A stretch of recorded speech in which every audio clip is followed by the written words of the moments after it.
The night sky over Korea burned with falling fire. Lieutenant Kang Do-hyun sat alone in his patrol ship, watching the radar screen with tired eyes. He had been flying for 6 hours now. Nothing interesting ever happened on these patrols. Just empty space, old satellites, and the occasional piece of floating garbage from ships passing through. But tonight was different. A red warning light flashed on his screen. Something was entering Earth's atmosphere. Something big. Something moving too fast to be a normal ship. Do-hyun leaned forward and pressed buttons on his control panel. The computer tried to identify the object, but nothing matched. It was not human. It was not from any alien species that Earth knew about. The ship was completely unknown. "Control, this is Lieutenant Kang." He spoke into his radio. "I have an unidentified object falling toward the eastern mountains. Requesting permission to investigate." Static filled his ears. Then a voice came through. "Lieutenant Kang, hold your position. We are sending a proper response team."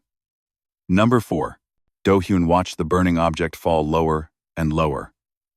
At this speed, it would crash in minutes. The response team would take at least an hour to arrive. By then, whatever was inside that ship might be dead. He made a choice. "Control, I am losing your signal," he lied. Moving to investigate, he turned off his radio before they could respond. His patrol ship dove through the clouds, following the falling object. It crashed into the mountains of Gangwon Province with a sound like thunder. Trees broke. Rocks shattered. A column of smoke rose into the dark sky. Do-hyun landed his ship in a small clearing and grabbed his emergency medical kit. The crash site was 100 meters away, through thick forest. He ran. The alien ship had torn a long path through the trees. It was not like any spacecraft Do-hyun had ever seen. The metal was black and seemed to absorb light rather than reflect it. Strange symbols covered its surface, glowing faintly purple. The ship was broken in half, with pieces scattered across the mountainside. He climbed through a hole in the ship's side. Inside, everything was dark. His flashlight showed walls covered with more strange symbols.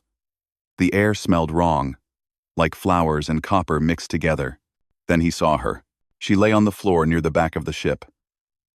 At first, Do-hyun thought she was human. She had 2 arms, 2 legs, a face with features he recognized. But then he looked closer. Her skin was too pale, like fresh snow or moonlight. Her hair was black, but not normal black. It was the black of deep space, so dark it seemed to pull his eyes into it. Silver blood leaked from wounds on her arms and stomach, pooling on the floor beneath her. She was dying. Do-hyun knelt beside her and opened his medical kit. He did not know if human medicine would work on her, but he had to try. He pressed bandages against her wounds. The silver blood soaked through immediately. Her eyes opened. Do-hyun stopped breathing. Her eyes were completely black, like 2 holes into the void of space.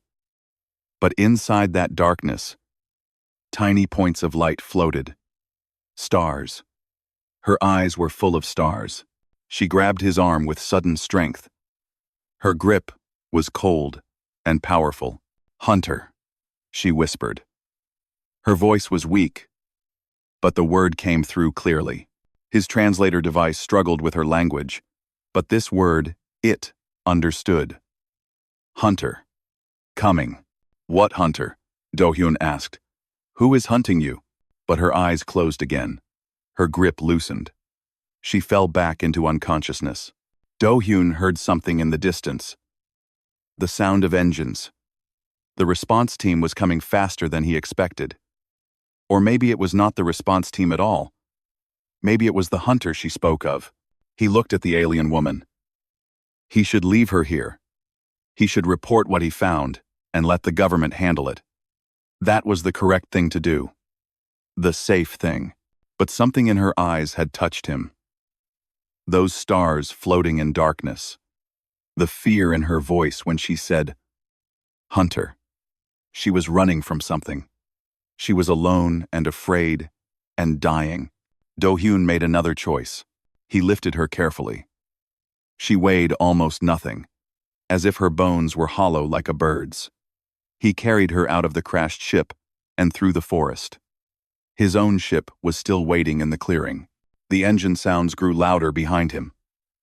Lights appeared in the sky, searching. Do-hyun moved faster. His legs burned. His arms shook from carrying her. But he did not stop. He reached his ship and placed her gently in the passenger area. Then he climbed into the pilot seat and lifted off, flying low through the mountain valleys where radar could not see him. He did not go back to the base. Instead, he flew south, to a place he had not visited in 3 years. His grandmother's old farmhouse, abandoned since she passed away. It was in the middle of nowhere, surrounded by fields and forests. No one would look there. The sun was rising when he landed. Pink and gold lights spread across the sky. Do-hyun carried the alien woman inside the dusty farmhouse and laid her on his grandmother's old bed. In the morning light, he could see her better. Her wounds had already started to close on their own. The silver blood had stopped flowing. She was healing, slowly, but she was healing. She was beautiful in a way that did not seem real. Her face was perfect, like a painting or a dream. But there was something dangerous about her too, something that made Do-hyun's heart beat faster with fear, as much as wonder. What had he done? He had stolen an alien from a crash site. He had hidden her from his own government. He had broken so many laws that he could not count them all. But as he watched her sleep, her chest rising and falling with slow breaths, he knew he would not change his choice. Something important was happening. Something bigger than rules and laws. He did not know it yet, but he had just changed the future of humanity forever. Outside, birds began to sing. Inside, the alien woman slept, and Do-hyun sat beside her, waiting for her to wake up, waiting to learn who she was and what hunted her across the stars. The waiting had begun. 3 days passed. Do-hyun barely slept. He sat by the alien woman's bed, watching her wounds close slowly. He changed her bandages, even though they no longer seemed necessary. He dripped water into her mouth, hoping she needed water like humans did. Her body healed in ways that amazed him. Cuts that would take weeks to heal on a human closed in hours. Bruises faded like shadows in sunlight. But she did not wake up. On the second day, Do-hyun finally searched her ship's wreckage using satellite images on his computer. He was careful not to use military systems that could be tracked. The response team had taken everything away, but he found data files in a small device she had been carrying in her clothes. His translator worked slowly on the alien language. Most of it made no sense, but some words began to appear that he could understand. Valith. That was the name of her species. Dominion. That was the name of the ones she was running from. The more he translated, the more afraid he became. The Velith were old, very old. They had traveled between stars when humans were still living in caves. They fed on life energy, taken through blood. Other species called them monsters, parasites, the endless hunger. But the Velith were not free. For 10,000 years, they had served the Dominion, a massive empire that controlled hundreds of star systems. The Dominion kept the Velith addicted to a special synthetic blood that only they could make. Without it, the Velith would starve. With it, they were slaves. The woman lying in his grandmother's bed had discovered something. The addiction was not natural. The Dominion had created it on purpose, changing the Velith's bodies so they could never be free. She had tried to tell others. She had tried to start a rebellion. She had failed. Now, she was hunted. Do-hyun put down his computer and looked at her sleeping face. She had lived for hundreds of years, maybe thousands. She had seen empires rise and fall. She had done terrible things in service to the Dominion, but she had also tried to save her people. She had risked everything for freedom. He understood that feeling. On the third night, she finally opened her eyes. Do-hyun was dozing in a chair when he felt something watching him. He opened his eyes and found her sitting up in bed, her star-filled gaze fixed on him. "You are human," she said. Her voice was stronger now, but still weak. "From Earth." "Yes." Do-hyun sat up straight. "My name is Kang Do-hyun. I found you in your crashed ship. You were dying." She looked down at her healed wounds. Then she looked around the small room with its old wooden walls and dusty windows. "You hid me." It was not a question. "Why?" "You said a hunter was coming. You seemed afraid." "I am afraid." She closed her eyes for a moment. "Do you know what I am?" "What my kind does. I translated some of your files. You are Velith. You feed on blood." She waited for him to show fear or disgust. Instead, he just watched her calmly. "You are not afraid?" she asked. "I am very afraid," Do-hyun admitted. "But fear does not change what is right. You needed help." "I helped." She stared at him for a long time. Then she did something that surprised them both. She told him her name. It was not a sound human mouths could make. It was more like music mixed with wind, a flowing series of notes that lasted several seconds. Do-hyun's translator could not process it. "I cannot say that," he said honestly. "No. Human mouths are too simple." She paused. "You may call me Yuna. I have heard this name in your world's broadcasts. It is close enough." "Yuna." Do-hyun nodded. "Welcome to Earth, Yuna." She tried to stand but fell back immediately. Her body was healed, but something was wrong. Her hands shook. Her star eyes flickered. "I need to feed," she whispered. "The synthetic blood on my ship is destroyed. Without it, I will weaken. In time, I will die." "Can you not feed on regular blood?" Do-hyun asked carefully. "I can." Her voice became very quiet. "But among my kind, there is a law. If we feed on a thinking being without using synthetic blood, a bond is created, a connection between minds and souls that can never be broken. It is called the binding." She looked at him with ancient sadness in her eyes. "If I drink your blood, Kang Do-hyun, you will belong to me forever, and I will belong to you. We will feel each other's emotions across any distance. We will share dreams and memories. Death itself might not separate us." Do-hyun felt cold. "That sounds like slavery. Like ownership." She nodded. "That is why it is forbidden. That is why my people use synthetic blood, even though it chains us to the Dominion. We would rather be slaves to an empire than make slaves of individuals." Silence filled the room. Outside, night insects sang their songs. "What happens if you do not feed?" Do-hyun asked. "I grow weaker. The hunger grows stronger. In time, I will lose control. The animal part of my mind will take over, and I will attack anything with blood in its veins. I will become the monster other species believe we are." She looked at him with those impossible eyes. "You should run, Kang Do-hyun. You should report me to your government. They will give me to the Dominion, and the hunter will stop searching. Your world will be safe, and you will die. Yes, but I have lived a long time. Too long, perhaps. And your people deserve a chance to grow, without the Dominion noticing them." Do-hyun stood up. He walked to the window and looked out at the stars.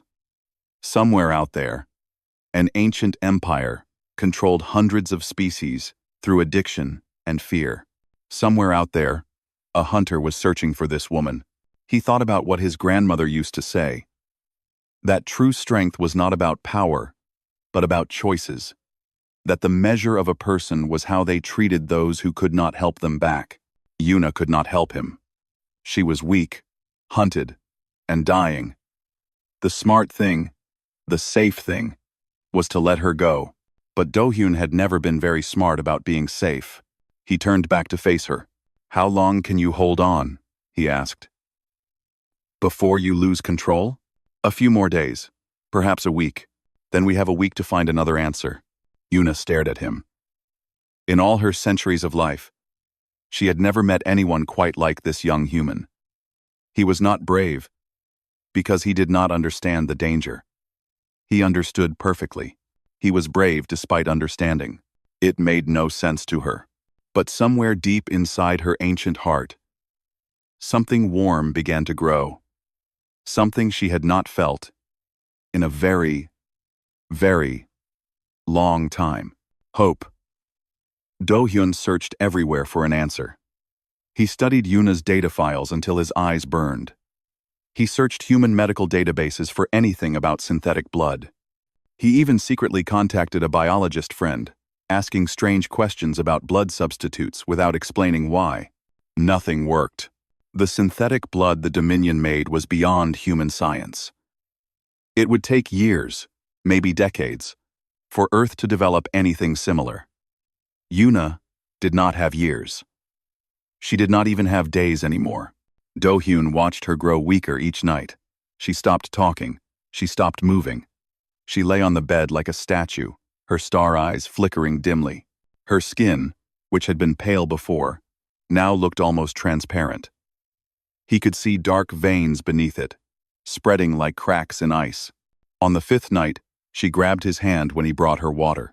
Her grip was weak, but her eyes burned with desperate intensity. "You must leave," she whispered. "Tonight. Now. I can feel the hunger taking control. Soon, I will not be able to stop myself. I am not leaving you, you foolish, stubborn human." Silver tears formed in her eyes. "Why? Why do you stay? You owe me nothing. I am a monster from your nightmares." Do-hyun knelt beside her bed. He took her cold hand in both of his. "My grandmother raised me," he said quietly. "She told me many stories. One was about a tiger who was trapped in a pit. A farmer found the tiger and could have left it to die, but he helped it climb out instead.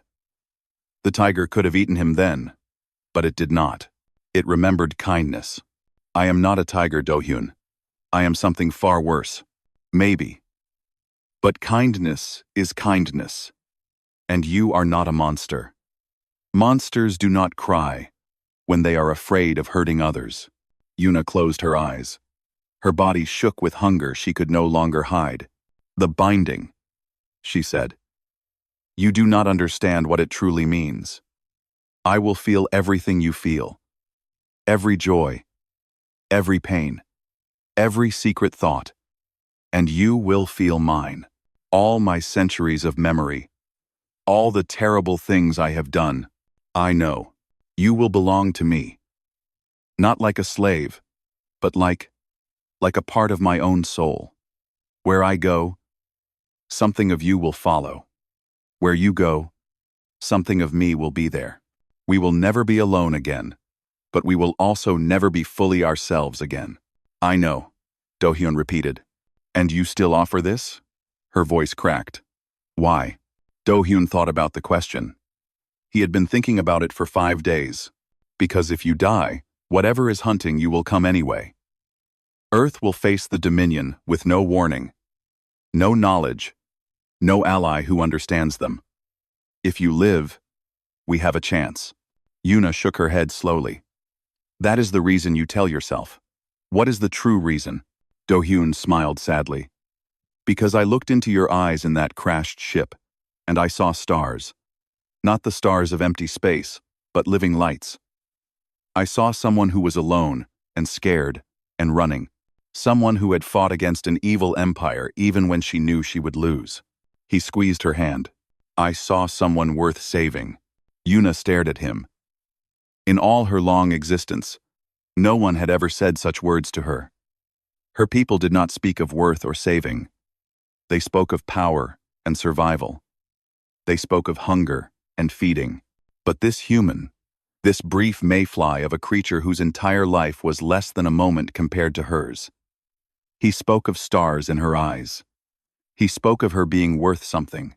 The hunger roared inside her. Her vision was turning red. Soon, she would lose herself completely. "Last chance," she whispered. "Run." Do-hyun pulled back his collar, showing his neck. "Bite me." Yuna's fangs extended. They were long and sharp, gleaming like silver needles. Her hands reached for him, even as her mind screamed at herself to stop. "I am sorry," she said. Then she bit him. The pain lasted only a second. Then something else took its place. Something overwhelming. Do-hyun felt her mind crash into his like a wave hitting a shore. Suddenly, he was not just himself anymore. He was also her. He saw her memories flash by, like a river of images.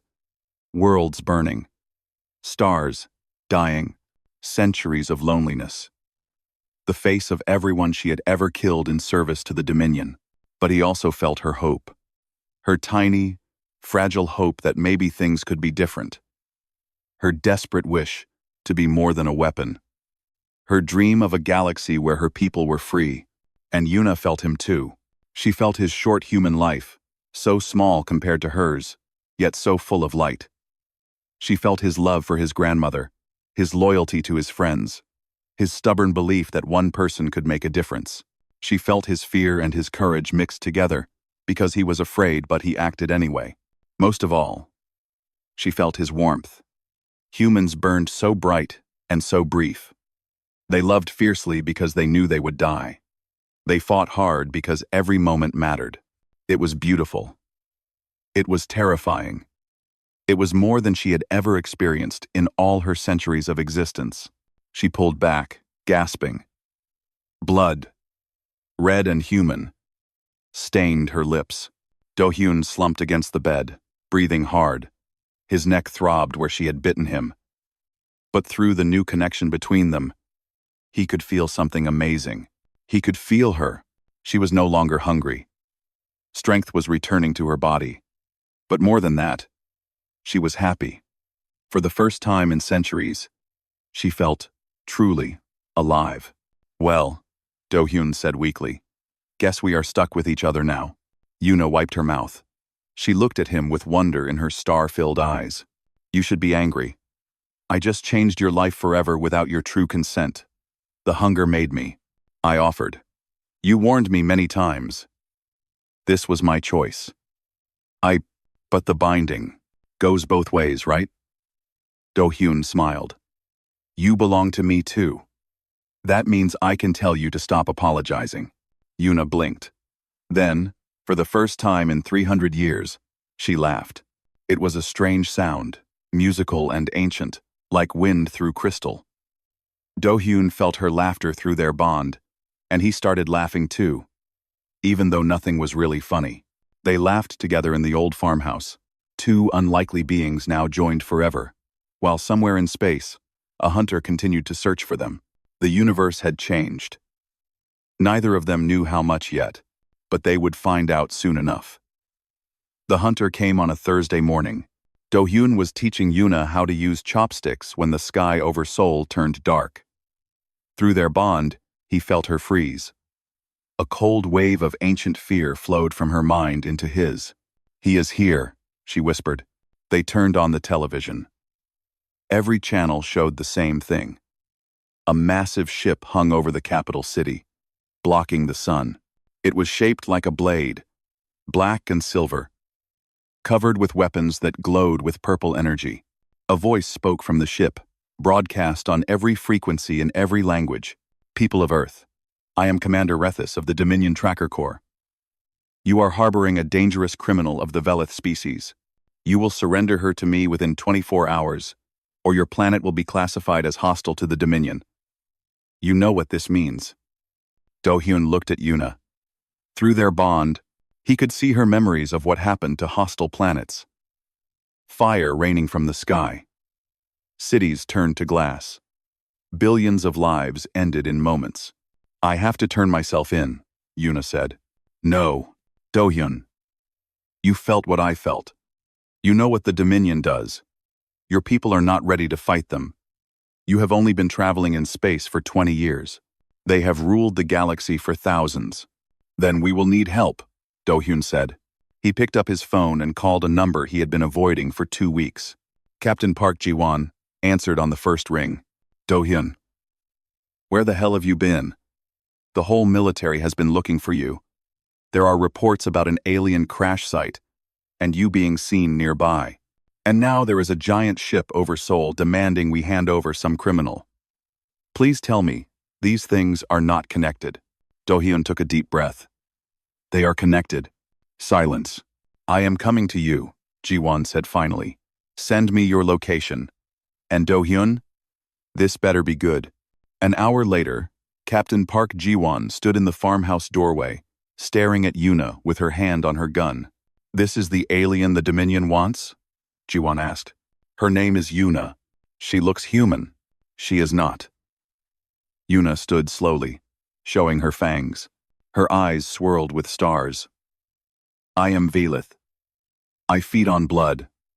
I have lived for over 800 years and killed more beings than you can count. Ji-won did not move.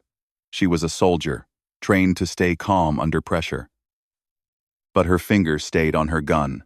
Then why should I not let the Dominion have you? Yuna smiled sadly. You should. It would save your world. But, Do-hyun stepped between them.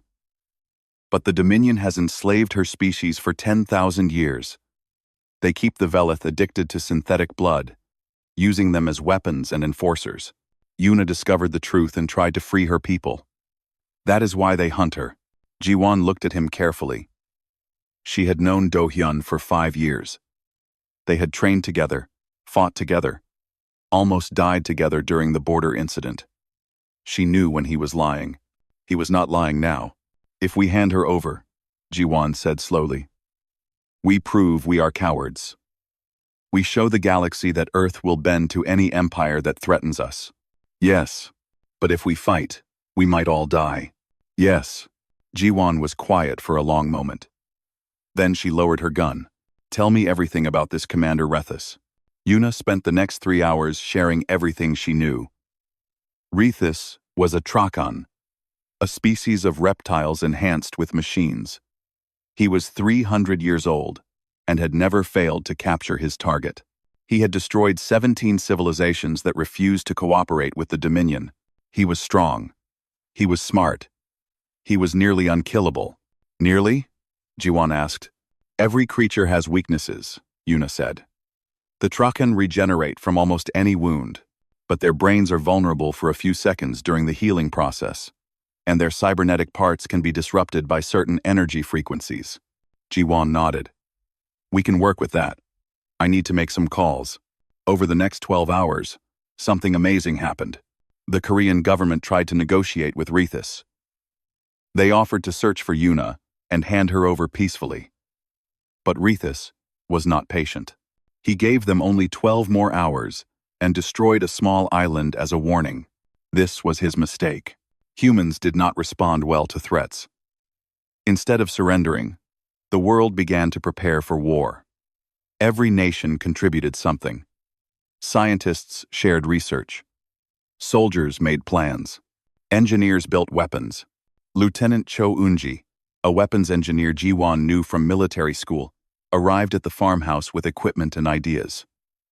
She was small and quiet, but her eyes lit up when she heard about Velith biology. Sonic weapons, she said excitedly. If the Velith nervous system is sensitive to certain frequencies, we can build emitters that will disrupt it. And if we modify the same frequencies. She did. Calculations on her tablet. We might be able to break through Dominion shields too. We might be able to break through Dominion shields too.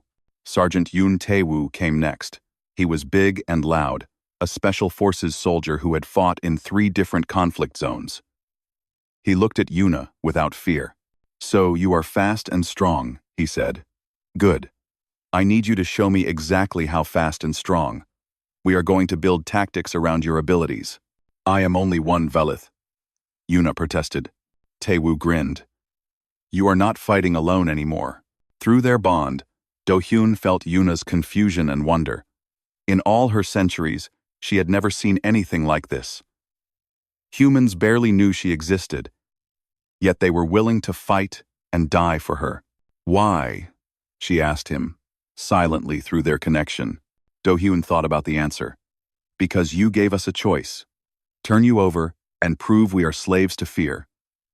Or fight and prove we are something more. You gave us the chance to be heroes. Yuna felt tears forming in her star eyes. You are insane. Maybe, Do-hyun agreed. But we are your insane humans now.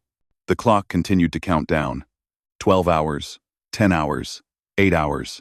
Somewhere in space, Commander Rethus prepared his weapons, expecting easy prey. He had no idea what was coming. Commander Rethus came down from his ship like a god of war. He was massive. 3 meters tall, covered in green scales that shone like metal. Half his body was machine, with weapons built into his arms and sensors replacing one of his eyes. He had been killing for 300 years, and he moved with the confidence of someone who had never been beaten. 20 soldiers accompanied him. Elite Dominion troops, armed with plasma rifles that could burn through steel. They landed in an empty field outside the city, expecting to find terrified humans ready to surrender. Instead, they found a kill zone. The first trap was simple. Explosive charges buried in the ground detonated the moment the Dominion troops spread out. 6 soldiers died instantly. The others scattered, looking for cover. There was no cover. The field had been chosen carefully. Human snipers lay hidden in hills half a kilometer away, firing special ammunition that Lieutenant Cho Eun-ji had designed overnight. The bullets were not meant to kill. They were meant to deliver. Each bullet contained a small sonic device. When they hit the Dominion soldiers, the devices activated, sending vibrations through their bodies at exactly the right frequency. The alien soldiers screamed and dropped their weapons. Their nervous systems went haywire. They could not see. They could not think. They could only suffer. Rethus watched his troops fall with something like surprise. He had conquered worlds. He had destroyed armies. And these primitives, these humans who had barely left their own planet, were hurting his soldiers with sound. Interesting, he said. His voice was deep and mechanical. He raised his arm and fired. The plasma blast hit the hillside where the snipers were hiding. Rock exploded. Trees burst into flames. 3 humans died, but the others kept fighting. Sergeant Yoon Tae-woo led a squad from behind, attacking while Rethus was distracted. They did not try to hurt him directly. They knew they could not. Instead, they used grenades that released thick clouds of metallic dust. The dust stuck to Rethus's sensors. His cybernetic eye went dark. His targeting systems failed. You think blindness will stop me? Rethus laughed. I hunted in darkness before your species existed.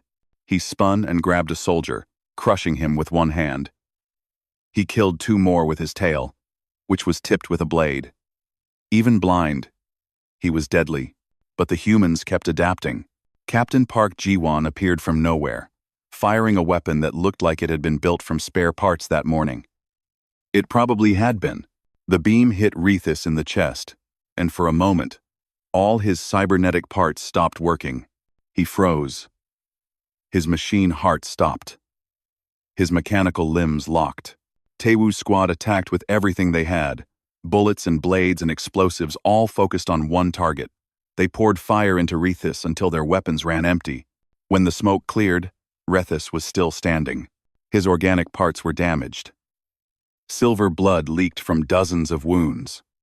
But his eyes, both the natural one and the cybernetic one that had just restarted, burned with rage. You hurt me, he said, sounding almost impressed. No prey has hurt me in 200 years. He began to regenerate. The wounds closed before their eyes. Broken bones snapped back into place. In moments, he would be whole again. Now, said a voice from above. Yuna dropped from the sky like a falling star. She had been waiting on a rooftop, watching the battle through her bond with Do-hyun.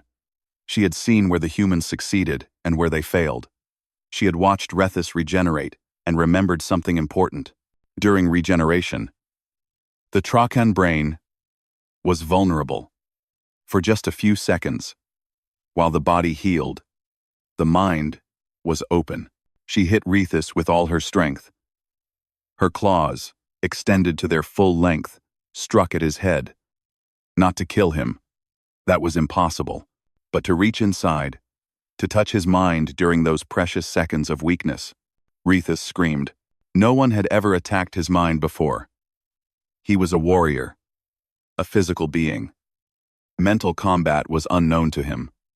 But Yuna had lived for 8 centuries. She knew tricks that he could not imagine. She showed him his death. She made him feel what it was like to fail. For the first time in 300 years, Commander Rethus felt fear. He threw her off with desperate strength. She flew through the air and crashed into a building. Do-hyun felt her pain through their bond and screamed. But she had done enough. Rethus was shaking. His regeneration had stopped halfway. His mind was confused, lost in the fears Yuna had shown him. He stumbled backward, trying to reach his ship, trying to escape. Do-hyun was waiting for him. The bond with Yuna had changed him. He had not understood how much until now. Her centuries of combat experience had leaked into his mind while they slept, while they talked, while they simply existed together. And well, he knew how to move like a Velith. He knew how to fight like one.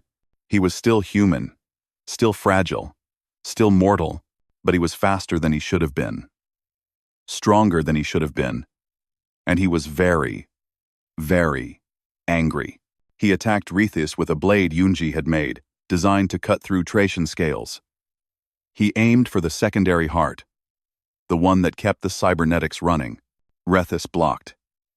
Even confused, even afraid, he was still the greatest hunter in the Dominion.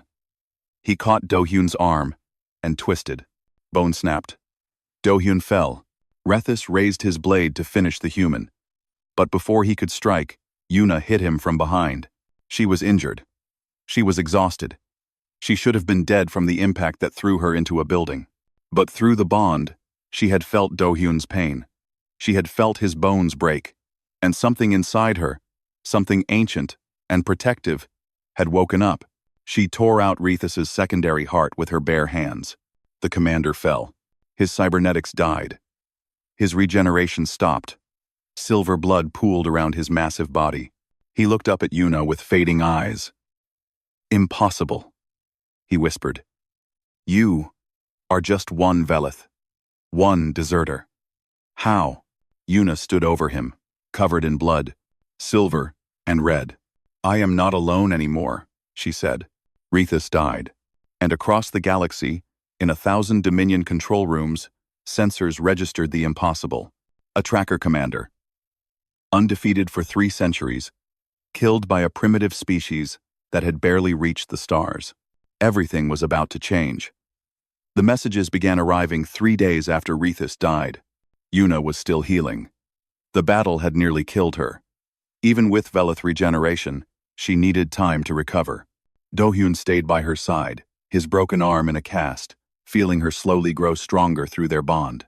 Then her data device started receiving signals. Hundreds of messages. Thousands. All from Velith, scattered across Dominion space. How did you do it? They asked. How did you kill a tracker commander? Tell us your secret, they begged. Tell us how to be free. Yuna read the messages with tears in her star eyes. For 10,000 years, her people had been slaves. They had believed freedom was impossible. They had accepted their chains because fighting seemed pointless. Now, for the first time, they saw hope. I did not do this alone, Yuna replied to every message. I had help. From humans. More messages came. Not just from Velith this time. Other species began to contact Earth. Species who had suffered under the Dominion for centuries. Species who remembered what freedom felt like and wanted it back. The Kalori, insect beings who had been forced to build Dominion ships in factory worlds. The Methani, gas creatures who had been harvested for fuel. The Orvax, warriors who had been conquered and turned into soldiers for an empire they hated. All of them watched what happened on Earth. All of them wanted to know more. Captain Park Ji-won became Earth's unofficial ambassador to the Resistance. She worked 20 hours a day, coordinating with alien contacts, sharing information, building alliances. Her hair turned gray in a matter of weeks, but she never complained. "They are afraid," she told the Emergency Council of World Leaders. "Every species out there is afraid of the Dominion. They have been afraid for so long that fear became normal. But we showed them something different. We showed them that the Dominion can be hurt, that their hunters can die, that one small world can make a difference." "So, what happens now?" asked the president. Before Jiwon could answer, alarms began to sound. The Dominion had sent a fleet. Not one ship this time. 50 warships, led by a dreadnought the size of a small moon. They arrived at the edge of the solar system and began moving toward Earth. The Dominion High Command had made a decision. Earth was too dangerous to leave alone. The humans had to be destroyed, quickly, before their rebellion could spread further. Emergency meetings happened across the world. Leaders argued. Some wanted to surrender, to beg for mercy, to offer Yuna in exchange for peace. Others wanted to fight, even though they knew they could not win. Do-hyun attended the meetings through video, since he refused to leave Yuna's side. He listened to the arguments with growing frustration. "They are already coming," he finally said. "Surrendering will not stop them. They want to make an example of us. They want to show the galaxy what happens to species that fight back." "Then what do you suggest?" a general demanded. "We cannot defeat 50 warships. We barely survived one tracker commander. We do not fight alone." Do-hyun looked at Jiwon, who nodded and pressed a button on her console. The screen filled with faces, alien faces, Kalori and Methani and Orvax. Velith with star-filled eyes. Creatures from species whose names humans could not pronounce. "These are our allies," Jiwon said. "Representatives from 37 species who have promised to help us. They are bringing ships, not many, not enough to match the Dominion fleet directly, but enough to matter." "Why?" someone asked. "Why would they risk themselves for us?" A Velith leader spoke. She was old, even by her species standards, with eyes full of dying stars. "Because you gave us something we had forgotten. Hope.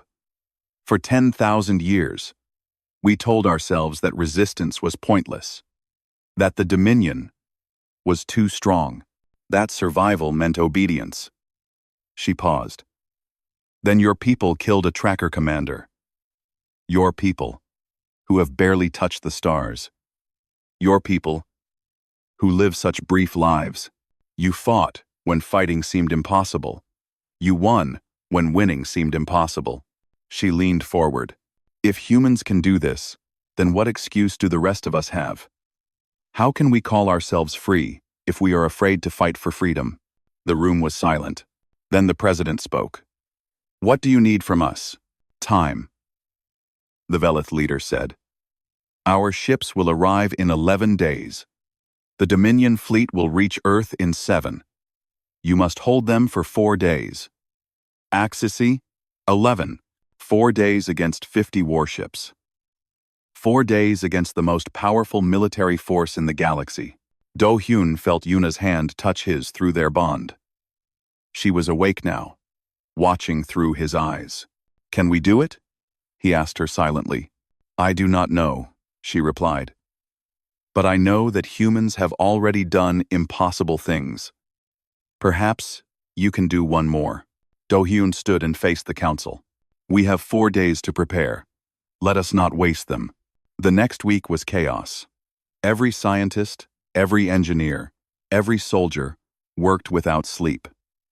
Yoonji built weapons that should have taken years to develop. Taewoo trained soldiers in tactics that no human had ever used. Jiwon coordinated defenses across the entire planet. And Yuna, finally healed, began teaching. She taught humans how Dominion ships moved. Where their shields were weak. What frequencies disrupted their communications.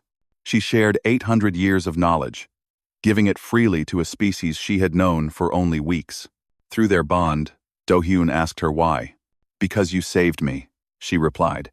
"Because you saw stars in my eyes when you should have seen a monster. Because you offered your blood to a creature of nightmares and called it belonging." She smiled with her sharp fangs. "Because for the first time in centuries I have something worth fighting for." The Dominion fleet entered the solar system on schedule. They expected a dead world waiting to be conquered. Instead, they found a world ready to fight. And behind that world, moving through space like shadows, the first ships of the Resistance were approaching. The largest battle in galactic history was about to begin. The Battle of Seoul lasted 11 days. It began with fire and ended with hope. On the first day, the Dominion fleet attacked Earth's orbital defenses. Human ships, small and fragile compared to the massive warships, fought with desperate courage. They knew they could not win. They only needed to survive. Lieutenant Cho Eun-ji's sonic weapons worked better than anyone expected. Dominion's shields flickered and failed under the strange frequencies. Human missiles, normally useless against advanced alien technology, began to hit their targets. But the Dominion had numbers. For every ship that fell, 3 more took its place. By the end of the first day, half of Earth's orbital fleet was destroyed. Do-hyun fought alongside Yuna in a small attack craft. Through their bond, they moved as one being. She saw through his eyes when hers were blinded by explosions. He felt through her senses when his were overwhelmed. They destroyed 7 enemy fighters before their ship was hit. They crashed on the moon's surface and had to wait 6 hours for rescue. "This is not how I imagined dying," Do-hyun said, looking at the stars through their broken windshield. "We are not dying today," Yuna replied. Through the bond, he felt her absolute certainty. "I did not survive 10,000 years to die now. Not when I finally have something to live for." She took his hand. Her fingers were cold, but the connection between them was warm. They were rescued just as the Dominion began bombarding the moon base. Day 3 brought losses that made even the strongest soldiers cry. The Dominion dreadnought fired its main weapon at Earth's surface, destroying a city of 2 million people in an instant. The world watched in horror as mushroom clouds rose where families had lived just moments before. Some leaders wanted to surrender then. They had seen enough death. But Captain Park Ji-won stood before the council, with fire in her eyes. "They killed millions to scare us," she said. "If we surrender now, those people died for nothing. If we fight, their deaths become the price of freedom. Not just for us, but for the entire galaxy." The vote to continue fighting was unanimous. Day 5. Day 6. Day 7. The Resistance fleet arrived on Day 8, jumping into the solar system from a dozen different directions. Kalori ships, built for speed. Methany vessels, living creatures that swam through space. Orvax warships, bristling with weapons their crews had hidden from the Dominion for centuries. And Velith. Dozens of Velith ships, crewed by those who had heard Yuna's message and chosen freedom over fear. The battle changed. Suddenly, the Dominion was not fighting one small world. They were fighting an alliance. Species that had never worked together found common cause against a shared enemy. Ships from opposite sides of the galaxy coordinated attacks, learning each other's tactics in real time. Sergeant Yoon Tae-woo led a boarding party onto the Dominion dreadnought. He should not have survived. The mission was supposed to be suicide. But Tae-woo had never learned how to die quietly. His team planted explosives in the ship's reactor core. They fought their way back to the escape pods. Tae-woo was the last one out, firing his weapon until the magazine was empty, then fighting with his fists until he reached the airlock. The dreadnought exploded on Day 9. The remaining Dominion ships began to retreat on Day 10. By Day 11, the battle was over. Earth had won. The cost was terrible. Millions dead, cities destroyed, half the human fleet gone forever. But they had survived. More than survived. They had changed the galaxy. News of the victory spread faster than light. Species across Dominion space heard about the Battle of Sol. They heard about the little blue planet that refused to kneel. They heard about the alliance of the forgotten and the enslaved. And they began to believe that maybe, just maybe, freedom was possible. 1 year later, Una stood before the first Velith embassy on Earth. The building was beautiful, a tower of crystal that caught sunlight and turned it into rainbows. Thousands of Velith had come to Earth in the past year. Refugees from Dominion control, seekers of a new life. This embassy would be their home, their center, the beginning of a new chapter for their species. Una was terrified. Through the bond, Do-hyun felt her fear. He stood beside her, holding her hand, wearing the formal uniform of the new Galactic Alliance. "You can do this," he said silently. "I am 800 years old, and I have never given a speech," she replied. "Then today is a good day to learn." She smiled, showing her fangs.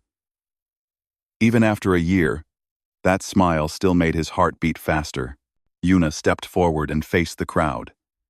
Humans and Velith and a dozen other species, all watching her with hope in their eyes.